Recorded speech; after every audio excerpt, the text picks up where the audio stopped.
សូមគោរពនឹងជម្រាបសួរពុកម៉ែបងប្អូនដែលកំពុងតែតាមដាននៅคลิปវីដេអូមួយនេះសូមស្វាគមន៍សាជាថ្មីមកកាន់คลิปវីដេអូខ្លីៗរបស់ផលិតផល Magnetic ខ្ញុំបាទភឹមតាឡាជាអ្នកឯកទេសខាងផលិតផល Negatic នៅក្នុងថ្ងៃនេះដែរខ្ញុំសូមណែនាំអំពីម៉ូទ័របូមទឹកក្បាលដំរីម្សេះកន្លះនិងម្សេះកន្លះក្បាល Inox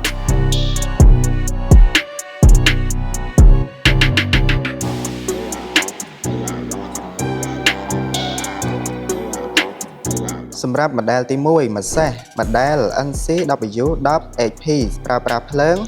220កម្លាំងភ្លើង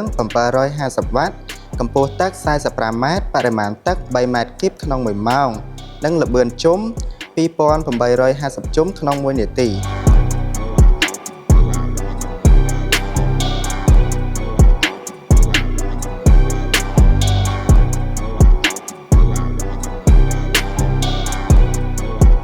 ចំពោះ model ទី2 ម៉ាសេះកន្លះ model NCW15HP ប្រើប្រាស់ភ្លើង220កម្លាំងភ្លើង1100វ៉ាត់កម្ពស់ទឹក50ម៉ែត្របរិមាណទឹក 3.3 ម៉ែត្រគីបក្នុង1ម៉ោងល្បឿនជុំ2850ជុំក្នុង1នាទី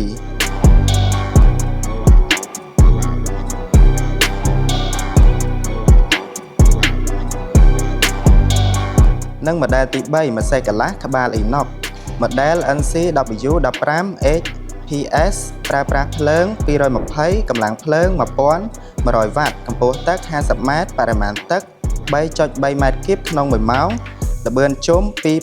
2850ជុំក្នុង1នាទី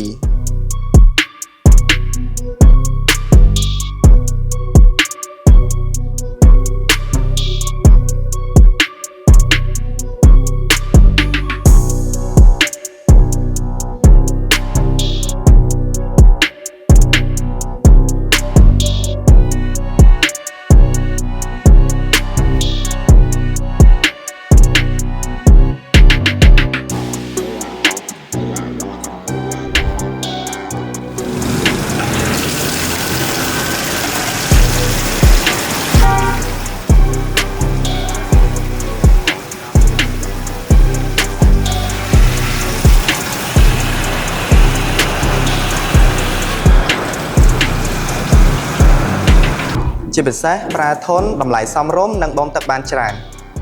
ជាពិសេសយើងមានការធានាជូនរយៈពេល6ខែលើគ្រឿងបន្លាស់និងរយៈពេល3ឆ្នាំលើសេវាកម្មជួសជុលនិងមានដៃគូជួសជុលទូទាំង25ខេត្តក្រុង